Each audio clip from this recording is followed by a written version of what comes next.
Hello everyone, मैं सुजीत शुक्ला स्वागत करता हूं आप सबका आपके अपने channel UPSC insights by Sujit में। अगर आपने चैनल को अभी तक सब्सक्राइब नहीं किया तो प्लीज चैनल को सब्सक्राइब कीजिए। अगर आपको हेल्पफुल लगते हैं तो प्लीज इन्हें शेयर कीजिएगा। आपका चैनल को सब्सक्राइब करना मोटिवेट करता है कि हम इसी तरीके से आपके लिए क्वालिटी कंटेंट लाते रहे। आज हमें पढ़ना है एक नया टॉपिक जो है सोल्यूशन ऑफ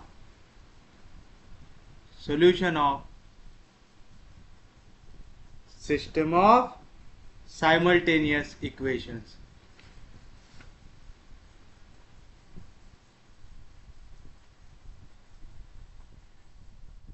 इसके अंदर जो आपको पहली मेथड पढ़ना है वो है Gauss elimination method.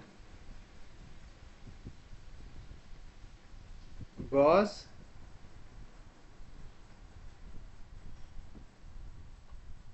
Elimination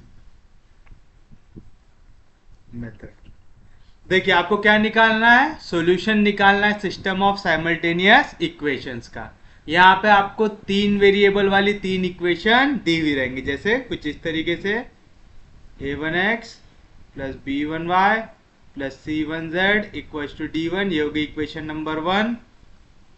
a2x plus b2y plus c2z equals to d2, ये होगी इक्वेशन नंबर 2।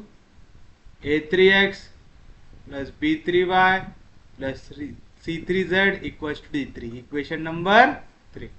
जब भी आपको क्वेश्चन में बोले कि गॉस एलिमिनेशन मेथड से सॉल्व करना है तो आपकी फर्स्ट स्टेप क्या रहेंगे? स्टेप 1, आप एलिमिनेट करेंगे x को, तो आप लिखेंगे eliminate x from equation 2 and 3। First step क्या करना है? आपको x को हटाना है। कौन कौन सी इक्वेशन से? सेकेंड से और थर्ड से। कैसे करेंगे ये आपको अभी जब हम क्वेश्चन देखेंगे तब समझ में आ जाएगा। सेकेंड स्टेप जो रहेंगी वहां पे अब फिर y को हटाएंगे, तो आप लिखेंगे eliminate y from third equation. और फिर उसके बाद स्टेप 3 रहेगी टू फाइंड अननोन। मतलब फर्स्ट स्टेप पे क्या करना है? सेकेंड और थर्ड से x को हटाना है। x हटने के बाद ये y और z के टर्म्स में बचेगा। फिर आप इक्वेशन 2 यूज करके 3 से y को हटाएंगे तो वैल्यू काय की मिल जाएंगी? z की। ऐसे दिखने में थोड़ा हार्ड लग सकता है, लेकिन जब आप क्वेश्चन देखेंगे तो आपको आराम से समझ में आ जाएगा। देखिए, जैसे आपको क्वेश्चन दिया हुआ है,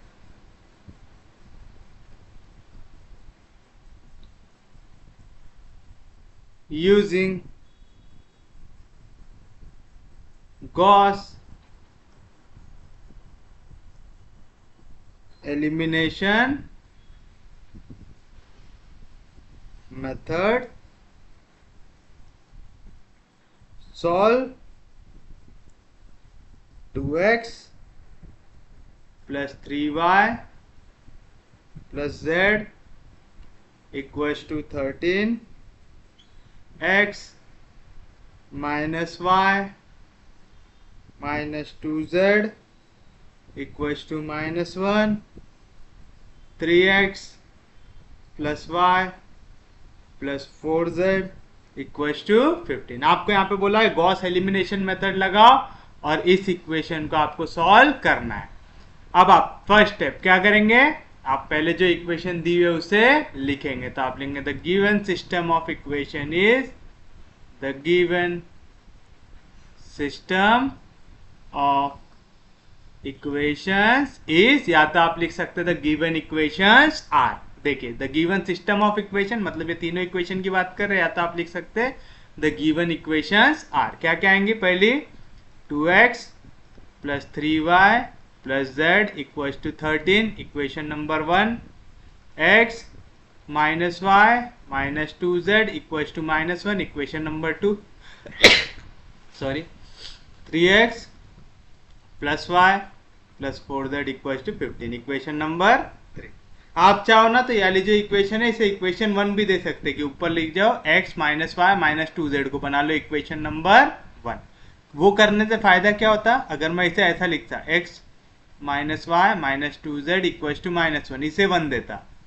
नीचे वाले को 2x plus 3y plus z equals to 13, इसे इक्वेशन 2 देता।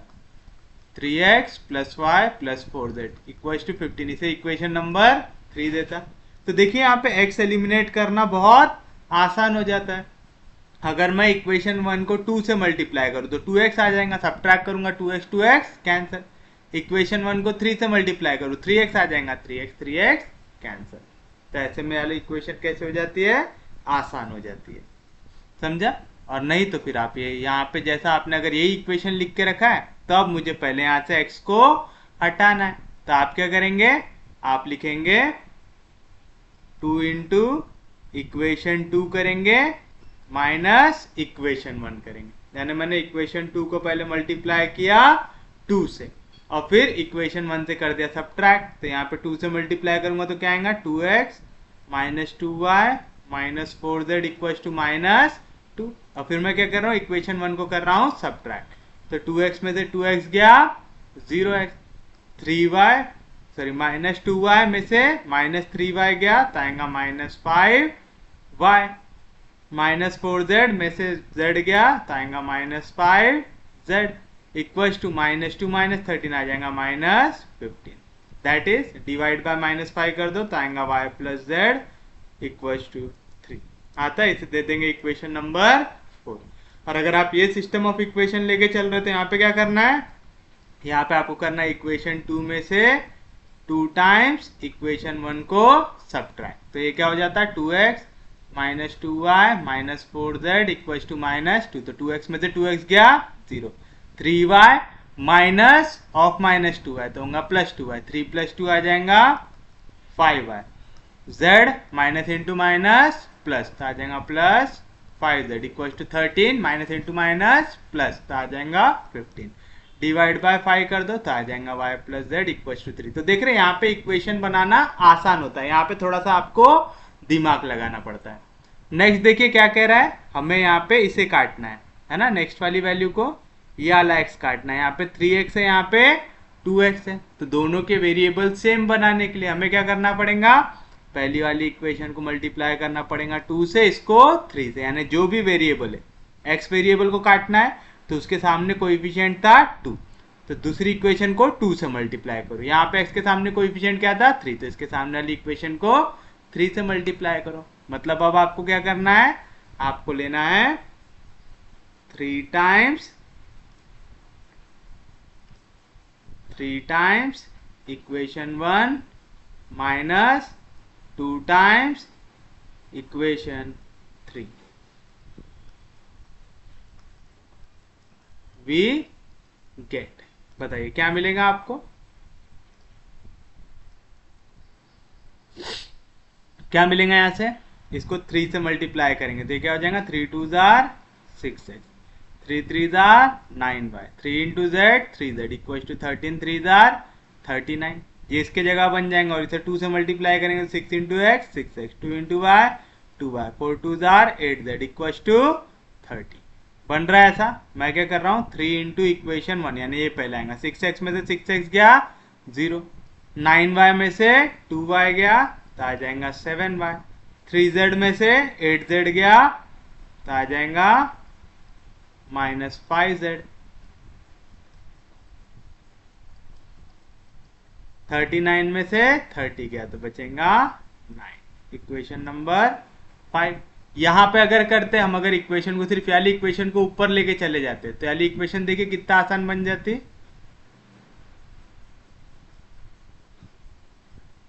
उस केस में मुझे क्या करना पड़ता, इक्वेशन 3 को सब्ट्रैक्ट करना पड़ता था 3 इंटू इक्वेशन 1 से। उस केस में यहाँ पे इक्वेशन क्या बनती है, अगर मैं इसे 3 से मल्टीप्लाई करता तो 3 into x 3x minus 3y minus 6z equal to -3। Subtract कर रहे, 3x में से 3x गया 0, y माइनस 3y कितना हो जाएगा, माइनस इंटू माइनस प्लस तो आ जाएगा 4y, 4z minus into minus बन जाएगा प्लस, आ जाएगा plus 10z equal to 15, minus into minus बन जाएगा प्लस, तो 15 प्लस 3 कितना आएगा 18, यानी यहाँ पे 2 से डिवाइड कर सकते तो आएगा 2y plus 5z equals to 9। Next हमने क्या कहा था, इस केस में ये हो जाएंगे हमारे लिए 4, ये हो जाएंगे हमारे लिए इक्वेशन नंबर 5। नेक्स्ट क्या कहा था हम लोगों ने, अब हम लोगों को इक्वेशन 4 और 5 में से किसे एलिमिनेट करना पड़ता है, y को करना पड़ता है। तो आप यहाँ पे लिखेंगे इक्वेशन 4 पे क्या है कोएफिशिएंट 1, यहाँ पे क्या है कोएफिशिएंट 7।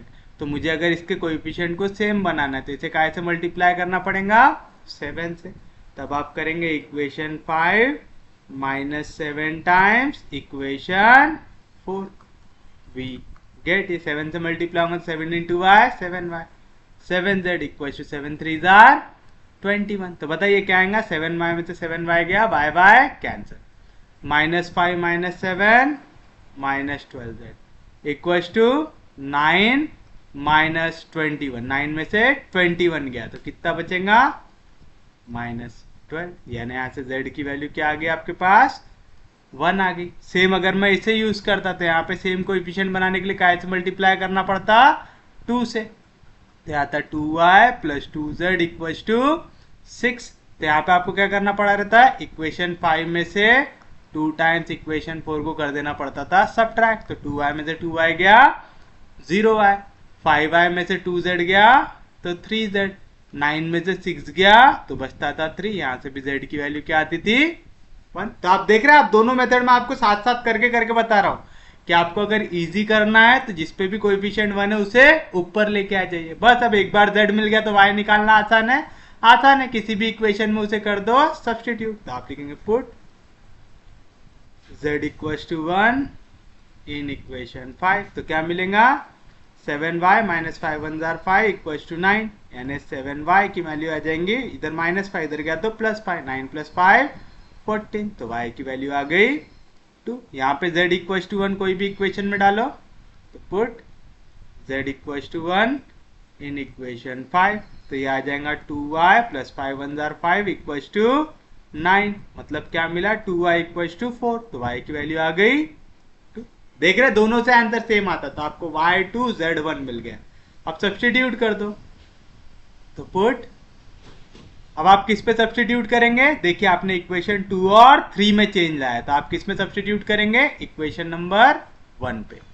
तो आप लिखेंगे put y equals to 2 z equals to 1 in equation 1। बताइए क्या मिलेगा आपको, यहाँ पे 2x प्लस 3y, 3 2 जार 6 प्लस z, तो प्लस 1 इक्वल्स टू 13 आया।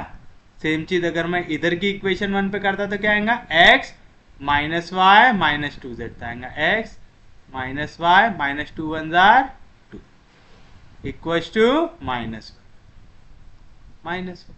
यहाँ से क्या मिलेगा 2x इक्वल्स टू, यहाँ पे 6 + 1 7 प्लस 7 इधर गया तो -7, 13 में से 7 गया तो बचेगा 6। यहाँ पे क्या मिलेगा -2 -2 -4, इधर -4 इधर गया तो +4, तो आएगा 4 - 1। तो यहाँ से x की वैल्यू क्या आई 3 2 जार 6, और यहाँ से भी x की वैल्यू क्या आई 3। तो आप देख रहे हैं दोनों से आंसर सेम आता है। आपको पेपर में दोनों सॉल्व करना है क्या, नहीं, क्योंकि कई सारी बुक्स में ना ऐसा चेंज करके दिया रहता है, कई बुक्स ऐसा सादा लेके सॉल्व करते हैं।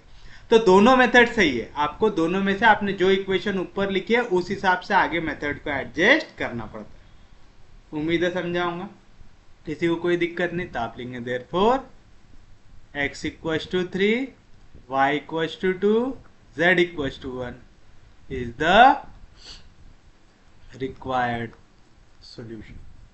उम्मीद है समझाऊंगा, किसी को कोई दिक्कत नहीं, कोई डाउट नहीं।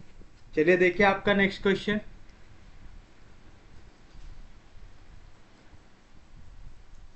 क्या कह रहा है, using Gauss elimination method solve x plus 4y minus z equals to -5 x plus y minus 6z equals to minus 12, 3x minus y minus z equals to 4। फिर से आपको तीन इक्वेशन दिया हुआ है तो आप सॉल्यूशन में लिखेंगे। आप चाहो तो लिख सकते the given system of equation is, या तो आप लिख सकते द गिवन इक्वेशंस आर, दोनों में से कुछ भी चलता है। पहली equation x plus 4y minus z equals to minus 5, equation number 1। Second x plus y minus 6z equals to minus 12, और third 3x minus y minus z equals to 4, equation number 3। तो आपको पहले समझ में आ गया आपको 2 और 3 से किसे हटाना है, x को हटाना है। तो देखो यहाँ पे x है, यहाँ पे x है, सादा अगर सब्ट्रैक्ट कर दूंगा तो हट जाएंगे। तो आप लिखेंगे इक्वेशन 2 में से इक्वेशन 1 को कर दो सब्ट्रैक्ट, वी गेट, बताइए क्या मिलेगा। x में से x गया 0, y में से 4y गया तो बचेगा minus 3y, minus 6z minus into minus plus z तो आएगा minus 5z, minus 12 minus into minus plus, तो माइनस 12 प्लस 5 कितना हो जाएगा माइनस 7, माइनस साइन से मल्टीप्लाई कर दो तो आ जाएगा that is 3y plus 5z equals to 7, equation number 4। अब देखिए नेक्स्ट इसमें x को हटाने के लिए यहाँ पे 3 चाहिए, यहाँ पे क्या है 1 है, तो मुझे इस इक्वेशन को कैसे मल्टीप्लाई करना पड़ेगा 3 से। तो 3 into x 3x, 3 4 jar 12y, 3 z jar z, minus 3 5 जार 15 आएगा। तो चलिए सब्ट्रैक्ट करते हैं। अब हम क्या करेंगे, इक्वेशन 3 में से 3 टाइम्स इक्वेशन 1 को कर देंगे सब्ट्रैक्ट, वी गेट। तो क्या मिलेगा, 3x में से 3x गया 0, माइनस वाई माइनस 12y कितना आएगा minus 13y, minus z minus into minus plus 3z तो आएगा माइनस z प्लस 3z तो आएगा plus 2z equals to 4, minus into minus plus 4 plus 15 कितना आ जाएगा 90, इक्वेशन नंबर। इजी है, समझा यहाँ तक। एक बार आपको इक्वेशन मिल गई जिसमें y और z है, अब आप क्या करेंगे, एलिमिनेट करेंगे y को। अब देखिए दोनों का कोएफिशिएंट में y सेम बनाने के लिए मुझे क्या करना पड़ता, यहाँ पे y का कोएफिशिएंट क्या है -13, तो इक्वेशन 4 को यानी अपोजिट इक्वेशन को अपोजिट y वाले से मल्टीप्लाई कर दो। यहाँ पे y का कोएफिशिएंट क्या है 3, तो इस इक्वेशन को क्या से मल्टीप्लाई कर दो 3 से, और दोनों का देखो साइन कैसा दिया हुआ है, अगर मैं इसे भी माइनस से मल्टीप्लाई कर रहा हूँ, इसे ऐसा कर रहा हूँ, या तो फिर माइनस से मल्टीप्लाई करने के बजाय जस्ट 13 से मल्टीप्लाई कर, तो इससे क्या हो जाएगा, इसका साइन आ जाएगा प्लस, इसका साइन आ जाएगा माइनस, ऐड कर देंगे तो कट जाएगा।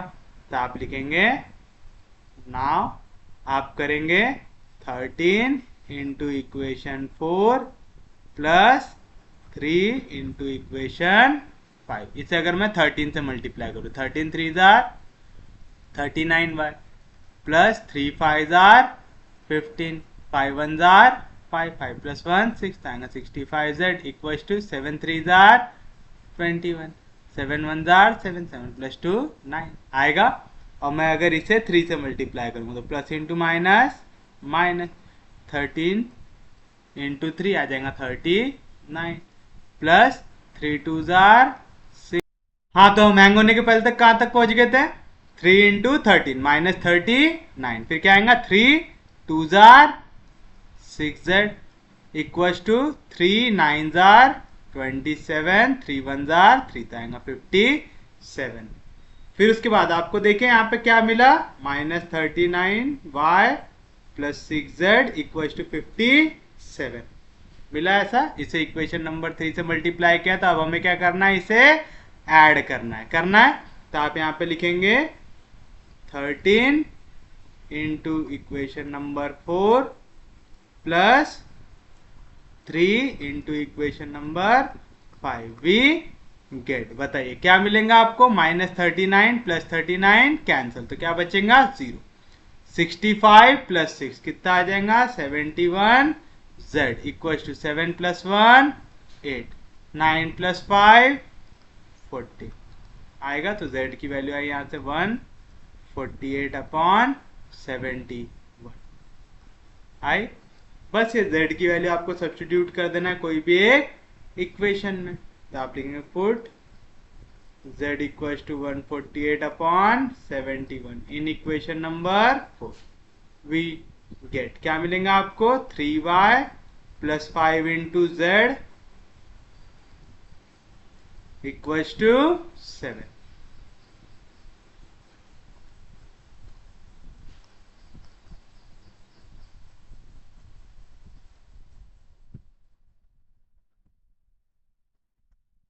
मिलेगा, तो बताइए क्या मिलेगा 3y इक्वल्स टू 7। यहाँ पे वैल्यू प्लस में, इधर जाएंगी तो माइनस में। 5 8 जार 40, 5 4 जार 20, 20 प्लस 4 24, 5 1 जार 5, 5 प्लस 2 7, आएगा 740/71। तो बताइए क्या आएंगी वैल्यू 3y इक्वल्स टू, ये 7 होगा क्रॉस, तो आएगा 7 इंटू 71। कैलकुलेटर यूज कर लेते हैं। 7 इंटू 71 मतलब आएगा 497 माइनस 740 डिवाइड बाय 71 मतलब 3y। या तो मैं y की वैल्यू लिख लेता हूँ, यहाँ पे 3 मल्टीप्लीकेशन में, इधर जाएगा तो डिवीजन में 71 जैसा था वैसा 497 माइनस 740, इसका आंसर आएगा माइनस 243। 3 के टेबल में आता है, ये आता है। 3 8 जार 24, बचेगा कुछ भी नीचे आएगा 1 3 1 जार आएगा, तो y की वैल्यू मिल गया आपके पास -81/71। ये वाली वैल्यू इक्वेशन 1 पे कर दो सब्स्टिट्यूट, तो आप लिखेंगे put y equals to -81/71 and z equals to 148/71 in equation 1 we get. ये रही हमारे पास हमारी इक्वेशन नंबर 1। यहाँ पे सिर्फ और सिर्फ कैलकुलेशन है और कुछ भी हार्ड है क्या? चलिए बताइए क्या मिलेगा x प्लस 4 इंटू वाई, तो पहले तो प्लस इंटू माइनस हो जाएगा, माइनस 4 1 जार 4 आएगा, 4 8 जार 32, तो आएगा 324/71 आ रहा है, समझ रहा है ना। यहाँ पे था +4 इंटू वाई, तो प्लस इंटू माइनस हो गया माइनस, ये 4 से मल्टीप्लाई होगा 81 इंटू 4 आ गया 324, फिर उसके बाद क्या है माइनस जेड, तो आ जाएगा माइनस जेड की वैल्यू 148/71 इक्वल्स टू -5। अभी वाली वैल्यू यहाँ पे माइनस में, उधर जाएंगी तो प्लस में, तो बताइए क्या मिलेगा आपको x इक्वल्स टू, यहाँ पे 71 से मल्टीप्लाई और डिवाइड कर लेते हैं, तो आ जाएगा 71/5 इंटू 71, क्या आएंगी वैल्यू आपकी 355। क्यों कर रहा था समझ रहा ना, ताकि दोनों का बेस सेम हो जाए। दोनों वैल्यू माइनस में, इधर जाएंगी तो प्लस में, डिवीजन में आ जाएगा 71, दोनों का साइन सेम है यानी ऐड होंगी, तो आएगा 324 प्लस 148, इसका आंसर आएगा 472। मैंने दोनों का डिनोमिनेटर पहले सेम बना लिया, इसको 71 से मल्टीप्लाई और डिवाइड करके सबके डिवीजन में आ गया 71, तो बताइए यहाँ से x की वैल्यू क्या आएंगी, डिवीजन में आ गया 71 और यहाँ पे हो जाएगा 472 में से 355 सब्ट्रैक्ट, तो आ जाएगा 170 आ गया। तो आपके पास x आ गया, y आ गया और z आ गया, तो आप लिखेंगे therefore x equals to 117/71, y equals to -81/71, z equals to 148/71 is the required solution। ये रहेगा आपका फाइनल आंसर। इजी है, समझे सबको? तो ये हमारे लिए हमारा फाइनल आंसर। तो उम्मीद है सबको गॉस एलिमिनेशन मेथड अच्छे से समझ में आ गई होंगी। अब हम बढ़ते हैं हमारी नेक्स्ट मेथड की ओर, जो है Gauss Jordan method. Next method है गॉस जॉर्डन मेथड। पहले थ्योरी लिख लेते हैं इसका। this method is same as the matrix. This method is same as the matrix method.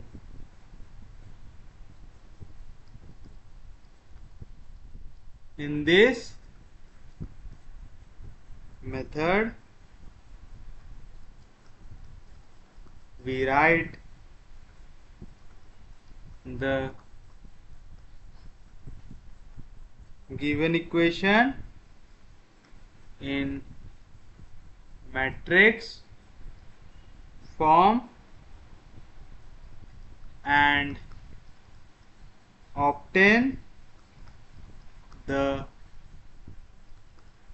augmented matrix C. Then we convert C to upper triangular matrix and obtain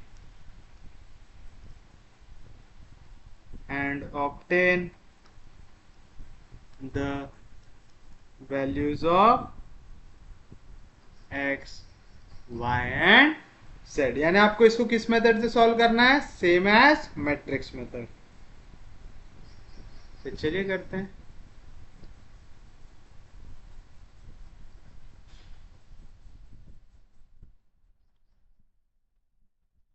solve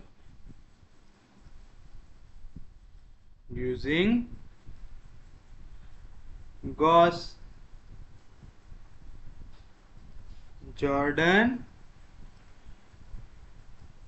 method, 2x plus y plus z equals to 10, 3x plus 2y plus 3z equals to 18, x plus 4y plus 9z equals to 60। बताइए first step क्या रहेंगे? आप given equations लिखेंगे तो आप solution में लिखेंगे the given system of equation is, क्या आएगा? पहली equation 2x plus y plus z equals to 10, second 3x plus 2y plus 3z equals to 18, third x plus 4y plus 9z equals to 16। फिर आप इसे लिखेंगे matrix form में, तो आप लिखेंगे writing above equation in matrix form that is ax equals to b, we get क्या मिलेगा? a पहले पूरा x के कोएफिशिएंट 2 3 1, फिर y के कोएफिशिएंट 1 2 4, फिर z के कोएफिशिएंट 1 3 9, फिर variables x y z equals to b यानी कांस्टेंट वाला 10 18 16 आ गया। एक बार ये मिल गया आपको, फिर आप क्या लिखते हैं? Augmented matrix. तो आप लिखेंगे द ऑगमेंटेड मैट्रिक्स इज, क्या रहेंगे? सी इक्वल्स टू ए बी आएगा। तो क्या आएंगी वैल्यू? पहले पूरा मैट्रिक्स ए 2 1 1 3 2 3 1 4 9 और इधर कांस्टेंट 10 18 16। अगर यहाँ पे ऊपर 1 आ जाए तो हमारे लिए सॉल्यूशन निकालना थोड़ा आसान होता है। तो मैं क्या करूंगा? यहाँ पे मैं कर दूंगा R1 इंटरचेंज विथ R3। याद रखिएगा ऊपर जितने बार 1 बना लोगे उतना कैलकुलेशन करना आसान हो जाता है, और अगर 1 नहीं बनाना है तो कोएफिशिएंट सेम बनाओ फिर। तो चलिए बताइए क्या मिलेगा? Therefore matrix C is equivalent to, अभी तक जो आखिरी रो थी अब बन जाएंगी पहली रो, तो आ जाएगा 1 4 9 16, second row as it is 3 2 3 18, third row में चेंज 2 1 1 10 आ गया। अब आराम से कर सकते हैं, R2 में लेके जाना है R2 minus 3 times R1, R3 में लेके जाना है R3 माइनस 2 टाइम्स R1, क्योंकि 2 1 जार 2 3 1 जार 3 हो जाएगा कैंसर। तो बताओ क्या मिलेगा, मैट्रिक्स से इज इक्विवेलेंट टू, पहले रो में कोई चेंज नहीं, 1 4 9 16। चलो अब कैलकुलेटर यूज करेंगे थोड़ा सा जल्दी निकालने के लिए। 3 माइनस 3 1 जार 3 आ जाएगा 0, फिर आएगा 2 माइनस 3 इंटू 4 फिर आ जाएगा माइनस 10, फिर आएगा 3 माइनस 3 इंटू 9 ये आ जाएगा माइनस 24, फिर आ जाएगा 18 माइनस 3 इंटू 16 ये आ जाएगा माइनस 30। R3 में क्या है, R3 माइनस 2 टाइम्स R1, 2 1 जार 2, 2 में से 2 गया 0, 1 माइनस 4 2 जार 8 तो आ जाएगा माइनस 7, 1 माइनस 9 2 जार 18 तो आ जाएगा माइनस 17, 10 माइनस 2 इंटू 16 तो आ जाएगा माइनस 22 आ जाएगा।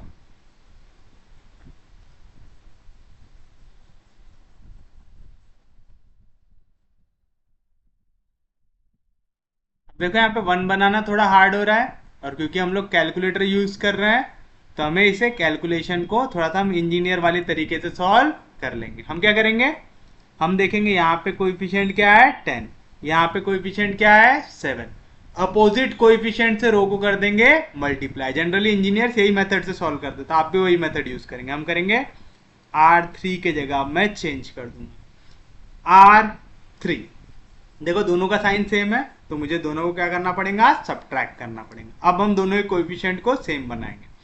R3 का कोएफिशिएंट क्या है 7, R2 का क्या है 10, तो मैं R3 को मल्टीप्लाई कर दूंगा अपोजिट के कोएफिशिएंट, तो 10 टाइम्स R3 माइनस सेम चीज यहाँ पे 7 टाइम्स R2। देखो ये करने से आपका कोएफिशिएंट क्या बन जाएगा, 0 बन जाएगा। कैसे, देखिए क्या बोल रहा है 10 टाइम्स R3, तो 10 इंटू माइनस 7 क्या आ जाएगा माइनस 70 आएगा। देखो यार इसमें देखो 0 इंटू 0 0 हो गया, इसमें तो कोई दिक्कत नहीं।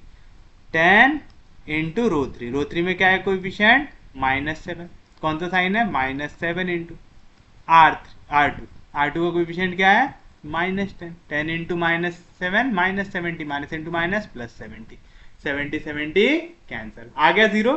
पहली मेथड याद कर लो तो कैलकुलेशन और आसानी से हो जाएगा। तो 1 4 9 16 0 माइनस 10 माइनस 24 माइनस 30 यहाँ पे आ जाएगा 0 0। अब क्या करना है 10 इंटू R3 यानी 10 इंटू माइनस 17 तो आ जाएगा minus 170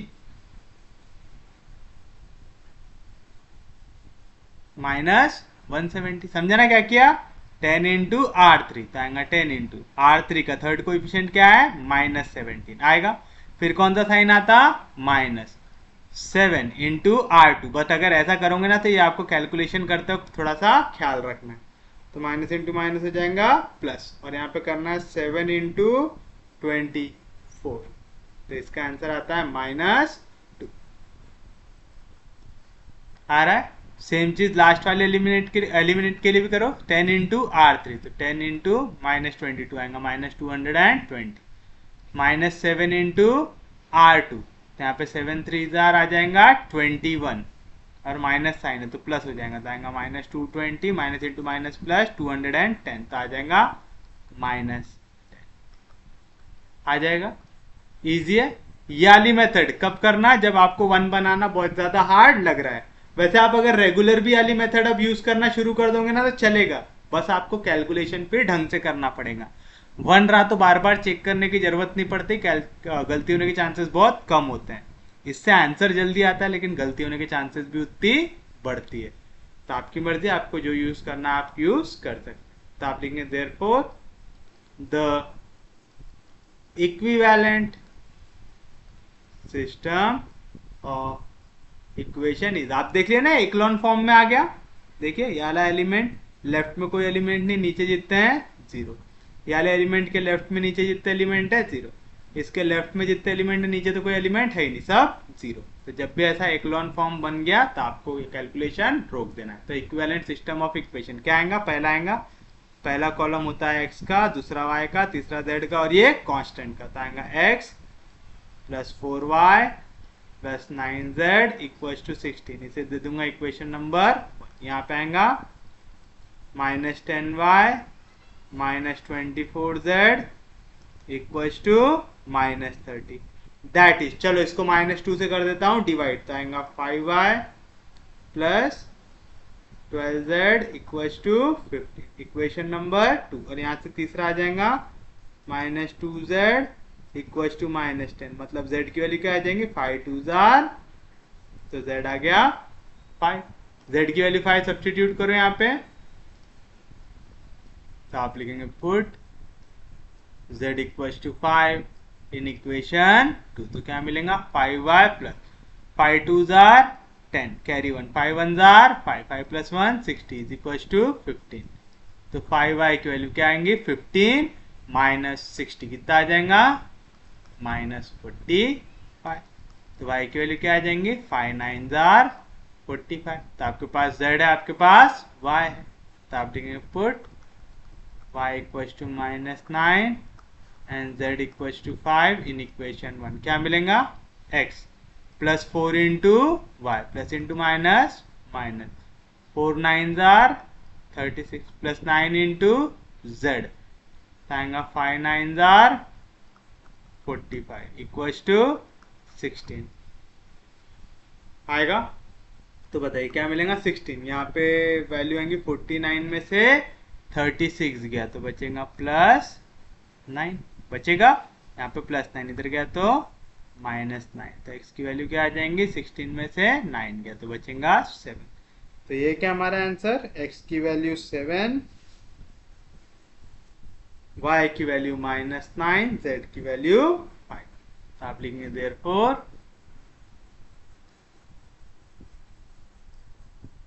x equals to 7, y equals to -9, z equals to 5 is the required solution। समझा, इजी है मेथड, बस आपको यहाँ पे कैलकुलेशन का ख्याल रखना है। अगर आप स्पेशली वाली मेथड यूज कर रहे हो ना, तब थोड़ा सा लिख लिख के सॉल्व करो, रफ में ऐसा लिख लेना और वहां पे सॉल्व करते जाना। चलिए हम देखते हैं हमारा नेक्स्ट क्वेश्चन जो है apply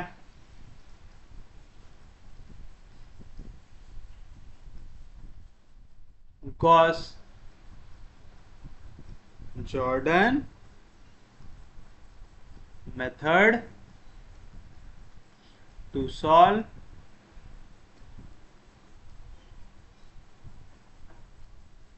the following equations। Here 2x minus 3y plus z equals to -1, x plus 4y plus 5z equals to 25, 3x minus 4y plus z equals to 2।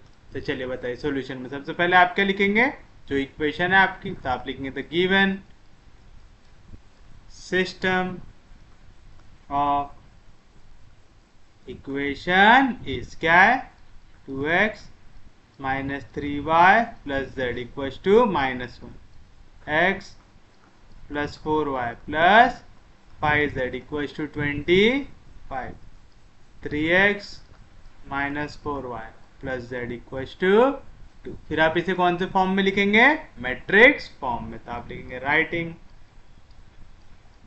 above equations in matrix form we get, क्या मिलेगा आपको, पहले पूरे x के coefficient 2 1 3, फिर पूरे y के coefficient -3 4 -4, फिर पूरे z के कोएफिशिएंट 1 5 1, फिर x y z equals to constant -1 25, that is in the form ax equals to b। एक बार ax इक्वल्स टू b का फॉर्म लिख दिया, फिर आप क्या लिखते हैं, ऑगमेंटेड मैट्रिक्स। तो आप लिखेंगे therefore the augmented matrix is, क्या आ जाएगा, c equals to a is to b, मतलब पहले पूरा a 2 1 3 -3 4 -4 1 5 1, फिर कांस्टेंट -1 25 2।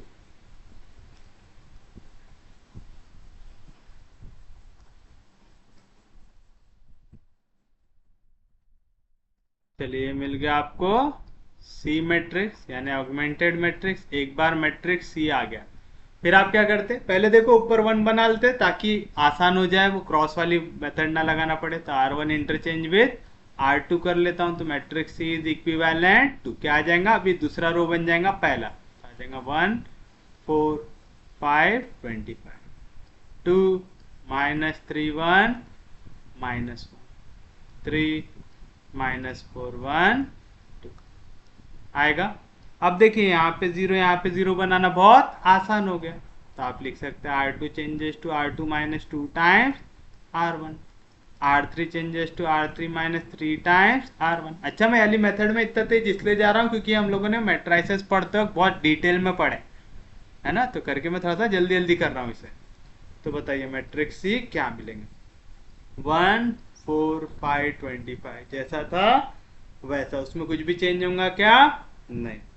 अब क्या करना है, R2 -2 टाइम्स R1, तो 2 -2 1 आर 2 2 -2 0 3 -4 2 आर 8 -3 -8 -11 1 -5 2 आर 10, 1 में से 10 गया -9 -1 प्लस इंटू माइनस -25 2 आर 50 आएगा -51। सेम चीज 3 -3 0 -4 -3 4 आर 12 -4 -12 -16 1 -3 5 आर 15 1 -15 -14 2 -75 आ जाएगा -73। फिर से हम सेम जगह पे पहुंच गए, यहाँ पे कोएफिशिएंट एक है -11, दूसरा है -16, दोनों का साइन सेम है, यानी मुझे दोनों को क्या करना पड़ेगा, सब्ट्रैक्ट करना पड़ेगा। मुझे रो 3 में 0 बनाना है, तो रो 3 चेंजेस टू। चलिए बताइए अब क्या करेंगे, आप रो 3 और रो 2 में क्या क्या चेंजेस लाएंगे। रो 3 के सामने है रो 2, रो 2 का कोएफिशिएंट क्या है 11, रो 2 के सामने है रो 3, रो 3 का कोएफिशिएंट क्या है 16। देखिए आंसर 0 आएगा, पहले तो 0 -0 हो जाएगा 0, तो देखिए क्या मिलेगा, matrix C is equivalent to, पहले रो में कोई चेंज नहीं 1 4 5 25, दूसरी रो 0 -11 -9 -51, तीसरी रो पे आपने चेंज लाया, देखिए 0, पहला है 11 इंटू R3, R3 कितना है -16 इंटू R2, R2 कितना है -11 प्लस इंटू माइनस आएगा -11 into 16 minus into minus plus आएगा 11 into 16 plus minus cancel, answer आ गया 0, आ गया 0। चलिए अब दूसरा निकालते हैं, 11 टाइम्स R3 क्या है -14 -16 टाइम्स R2 क्या है माइनस, तो चलो प्लस इंटू माइनस हो जाएगा -11 इंटू 14 माइनस इंटू माइनस हो जाएगा प्लस 16 इंटू 9, तो इसका आंसर आता है -10। आ गया, सेम चीज आखिरी वाले की लिख कीजिए, आएगा 11 इंटू R3 क्या है -73 -16 इंटू R2 क्या है -50, तो प्लस इंटू माइनस आ जाएगा minus, 11 into 73 minus into minus आ जाएगा प्लस 16 इंटू 51 इसका आंसर आएगा 30। तो देख रहे अगर आप ये वाली मेथड अच्छे से बिठा लो ना यार सॉल्व करना, तो आप इवन मेट्राइसिस में भी है ना चीजें जल्दी सॉल्व कर सकते। मेट्राइसिस में हम लोगों ने हर बार वन बना बना के अच्छे से सिस्टमेटिक किया है। अब आपकी प्रैक्टिस अच्छे से होगी होंगी ना, तो वाली मेथड इंट्रोड्यूस करना शुरू करो, इससे आंसर थोड़ा जल्दी आता है। बट हाँ, गलती होने के चांसेस बढ़ते हैं, तो प्लीज अगर वाली मेथड लगाए तो रफ में जैसा मैं लिख लिख के समझा रहा हूँ ना वैसा लिख के ही सॉल्व करना, नहीं तो आंसर गलत होगा। तो चलिए एक बार ये मिल गया, फिर आप क्या लिखते हैं, इक्विवेलेंट सिस्टम ऑफ इक्वेशन। तो आप लिखेंगे therefore the equivalent system of equation is, क्या आएगा, पहली इक्वेशन बनेगी, पहला कॉलम होता है x का, y का, z का और फिर कांस्टेंट, तो आएगा x plus 4y plus 5z equal to 25, equation number 1। दूसरा आएगा minus 11y minus 9z equal to minus 51, that is minus से मल्टीप्लाई कर दूंगा तो 11y plus 9z equal to 51, equation number 2। और last minus 10z equal to 13, यानी z की value आ गई माइनस 13/10 आ गया। बस अब सॉल्व कर लो फ्रॉम इक्वेशन 2 एंड 3।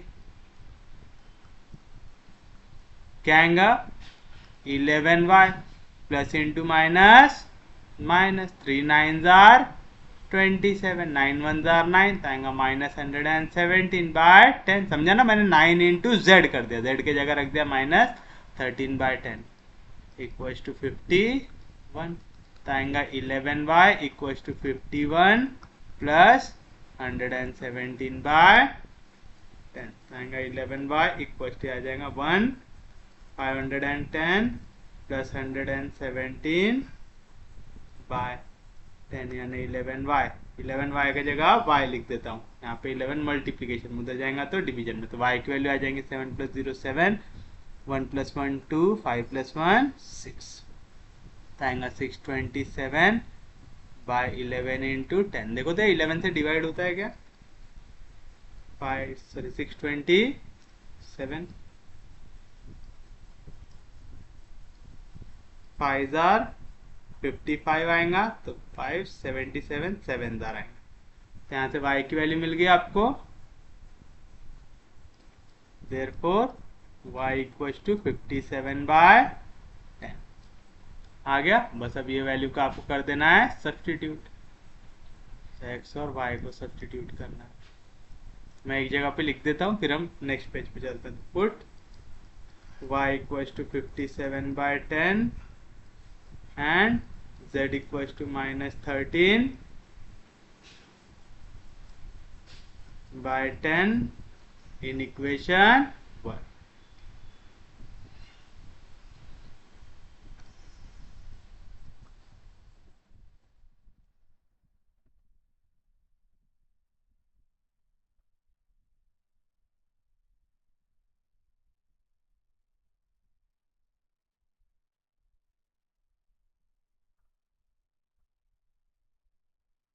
तो क्या आएगा, x प्लस 4 इंटू वाई करना है, तो 57 इंटू 4 क्या आ जाएगा 228/10 plus into minus minus 5 into 13 करना है, तो आ जाएगा 65/10 इक्वल टू 25 आएगा। कोई दिक्कत नहीं, दोनों का डिनोमिनेटर सेम है, तो ये डायरेक्ट सब्ट्रैक्ट हो जाएगा। मैं इसको 250/10 लिख सकता है क्योंकि सबके डिवीजन में 10 दिख रहा है, तो मैं 25 को लिख सकता हूँ 250/10। यहाँ पे देखो जब लेफ्ट हैंड साइड में था तो यहाँ पे 228 माइनस 65 होगा, तो यहाँ पे बचेगा 163/10, इधर प्लस 163/10, इधर गया तो माइनस 163/10।